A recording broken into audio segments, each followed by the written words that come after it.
मुख्यमंत्र्यांनी आणि आम्ही दोन्ही उपमुख्यमंत्र्यांनी ठरवलेलं आहे की इथून पुढे कुठलाही कार्यक्रम असला तरी वेळ कमी असला तरी थोडंसं तिथं बोलायचं, म्हणजे मग तुमचं समाधान होईल.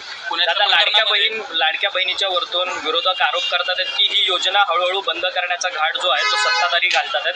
फक्त निवडणुकींच्या पुरता ही योजना जी आहे ती समोर आहे. मी यंदाच्या वर्षी माझ्या माहितीप्रमाणे जेवढे अर्थसंकल्पामध्ये तरतूद करायला पाहिजे होती तेवढी तरतूद केलेली आहे. नमस्कार, मी अजित पलव. पुन्हा एकदा आजच्या व्हिडिओमध्ये आपल्या सगळ्यांचं स्वागत. तर आता सर्वच बहिणींना प्रतीक्षा आहे ती एप्रिल महिन्याच्या हप्त्याची. आता एप्रिल महिन्याचा हप्ता नेमका आम्हाला केव्हा मिळणार आणि तो किती रुपयाचा असणार? आता अनेक माध्यमातून असं सांगण्यात येत आहे की लाडक्या बहिणींना आता फक्त 500 रुपये मिळणार.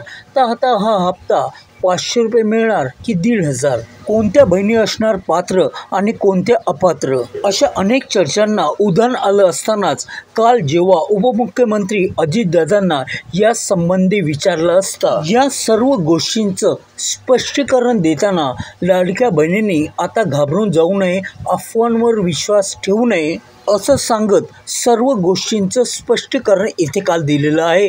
ते आपण आजच्या व्हिडिओमध्ये पाहणार आहोत. सर्व माता भगिनींसाठी अतिशय महत्त्वपूर्ण असा व्हिडिओ शेवटपर्यंत पहा. त्याचबरोबरीनं महत्त्वपूर्ण असा व्हिडिओ आपल्या सर्व माता भगिनींना शेअर करा, व्हॉट्सअप करा. चॅनलवर नवीन असाल तर चॅनलला लगेच सबस्क्राईब करून घ्या, बेल आयकॉन प्रेस करा. चला तर जास्त वेळ न घेता अजितदादा काय म्हणालेत आपण पाहूयात.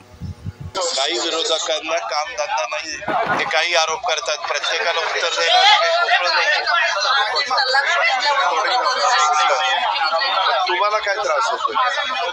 मला काही कळत नाही. राज्याचे प्रमुख त्यांना पूर्ण अधिकार असतो कोणाला नेमायचं, काय करायचं, त्याच्यामध्ये आपल्याला काय त्रास झाला? आपल्याला काही त्रास झाला का? जर आमच्या राज्यामध्ये आर्थिक शिस्त लावण्याच्या करता मी प्रयत्न करतोय, देवेंद्र फडणवीस साहेब प्रयत्न करतायत, एकनाथराव शिंदे साहेब प्रयत्न करतायत, त्यावेळेस काही अनुभवी लोकांना घेऊन त्यांच्या जर वर्ल्ड बँकेशी ओळखी असल्या, त्याच्यातनं आपल्याला जास्तीचा फंड्स मिळत असला तर आपल्याला काय अडचण वाटते? राज्याचं त्याच्यातनं भलंच होणार आहे. आपल्याला काय होतं, काहीतरी त्याच्यातनं वेगळा अर्थ काढला जातो. माझं स्वतःचं वैयक्तिक मत आहे की मुख्यमंत्र्यांनी योग्य निर्णय घेतला.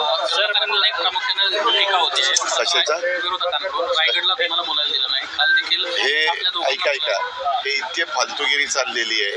ह्या संदर्भामध्ये कारण नसताना त्याच्याबद्दल मी आणि एकनाथरावांनी आज ठरवलं, मी एकनाथराव आणि मुख्यमंत्र्यांनी, की इथून पुढं किती घाई गडबड असली तर 2-2 मिनटं का होईना मी आणि एकनाथरावांनी बोलायचं ठरवलेलं आहे. त्याच्यामुळे तुम्हाला आता परत असा मुद्दा मिळणार नाही.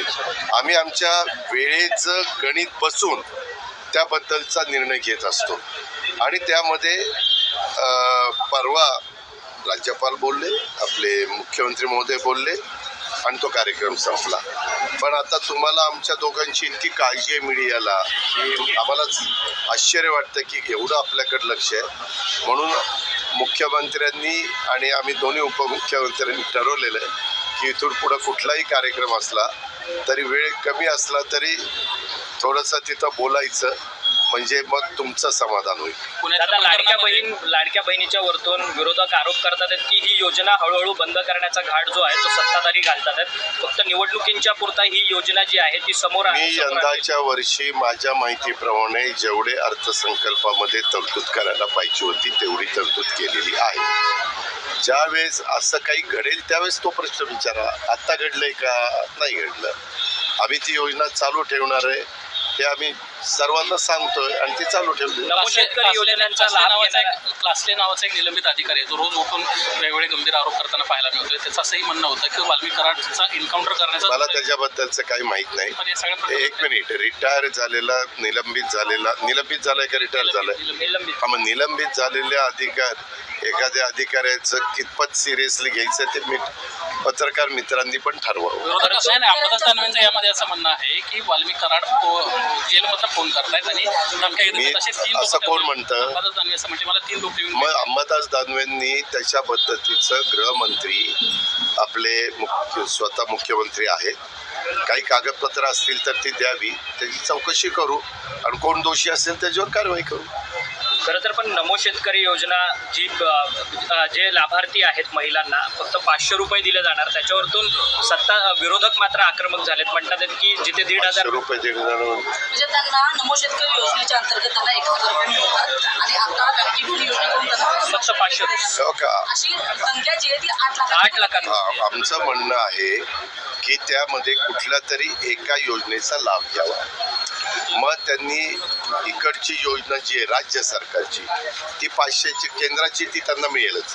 केंद्राच्या योजनेचा आणि राज्य सरकारचा अर्थार्थी काही संबंध नाही, कारण मोदी साहेबांनी ती देशातल्या शेतकऱ्यांना दिलेली योजना आहे. जर असं काही असेल तर ही 500 रुपयाची योजना ती न घेता 1,500 रुपयाचा फायदा म्हणजे लाभ घ्यावा. कुठला लाभ निवडायचा ते ऐच्छिक आपण आमच्या लाडक्या बहिणींवर सोपवलेलं आहे. मंगेशकर रुग्णालयाचा अहवाल आला का? आणि मंगेशकर रुग्णालयाचा अहवाल आला का? आणि आपणच दाखवतोय ना, 2 अहवाल आले, 3रा अहवाल आलाय. असं मी टीव्हीच्या वेगवेगळ्या चॅनलला बघतोय. त्याच्याबद्दल नाही, मी काही माहिती घेतली नाहीये, कारण मुख्यमंत्री स्तरावर ते काम चाललेलं आहे. आणि मी एवढंच मागे सांगितलेलं आहे, आम्ही सगळ्यांनी सांगितलेलं आहे, जे कोणी दोषी त्याच्यामध्ये असतील. आज मला असंही कळलेलं होतं की मंगेशकर परिवार पण प्रेस कॉन्फरन्स घेणार आहे, पण आज मंगळवार असतो की माझ्याकडे गर्दी होती, सगळ्यांकडेच असते. आणि आज माझ्याकडे संध्याकाळची माझी आमदारांची पण मीटिंग असते, त्याच्यामुळे मी आता मीटिंगला खरं तर चाललेलो आहे. पण माझ्या माहितीप्रमाणे त्या संदर्भात योग्य ती कारवाई केली जाईल. आता जालन्यामध्ये शेतकऱ्यांचे जे गारपिटीचे जे नुकसान भरपाईची जी रक्कम होती जवळपास 50 कोटीची, ती रक्कम तलाट्यांनी तहसीलदारांचा अकाउंट वापरून काढून घेतल्याचा एक प्रकार समोर आलेला आहे. अशा पद्धतीने शेतकऱ्यांचे त्याची चौकशी केली जाईल. असं कुणालाही करता येणार नाही. तसं काही झालं असेल तर मी ॲग्रिकल्चर मिनिस्टर पण मला आत्ता त्या ठिकाणी भेटतील, मदत पुनर्वसन मिनिस्टर पण भेटतील, कारण ती दोन्ही खाती राष्ट्रवादीकडे आहे. मी आत्ता गेल्या त्यांना असं काही जालना जिल्ह्यात झालं आहे, कारण आता गाडीतनं जातानाच कलेक्टरला पण फोन करीन की बाबा असं आमच्या एका पत्रकार भगिनीनं विचारलेलं आहे, तर त्याच्यात कितपत तथ्य आहे, खरं आहे का खोटं आहे.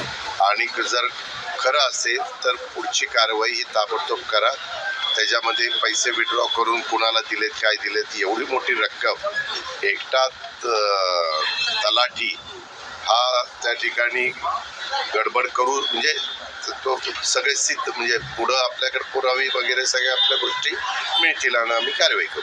एसटी कर्मचाऱ्यांचा राहिलेला 44% पगार मिळाला आहे. आताच मेसेज यायला सुरुवात झाली आहे. आता अशी परिस्थिती परत ओढावेल का? परत येणार नाही अशी काळजी आम्ही घेतोय. परंतु माझं एकनाथरावांचं, प्रताप सरनाईकांचं, मुख्यमंत्र्यांचं, आमचं सगळ्यांचं बोलणं झालं.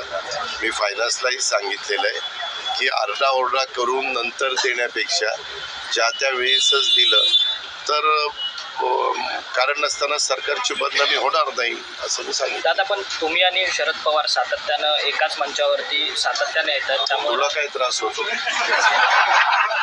आम्ही कुठं एकत्र यावं, काय करावं, तो आमचा अधिकार आहे ना. जर आम्ही वसंतदाता इन्स्टिट्यूटमध्ये ते स्वतः अध्यक्ष आहेत, मी त्या बोर्डावर आहे. रयत शिक्षण संस्थेमध्ये ते अध्यक्ष आहेत, मी त्या बोर्डावर आहे. त्याच्यामध्ये मी एकटा नव्हतो. दिलीप वसे पाटील होते, डॉक्टर कदम होते, विश्वजित कदम, त्याच्यामध्ये अनिल पाटील होते, अनेक जण तिथं होते. पण तुम्हाला मीच दिसतोय. कार्यकर्त्यांमध्ये संभ्रम निर्माण तुम्ही काळजी करू नका, तुम्ही काही काळजी करू नका. कार्यकर्ते आमचे हुशार आहेत, आपण आपल्या मनात संभ्रम निर्माण होऊन देऊ नका. दादा, संभाजी भिडेंना कुत्रा चावलाय, त्यावरती आता ना विजयवाडी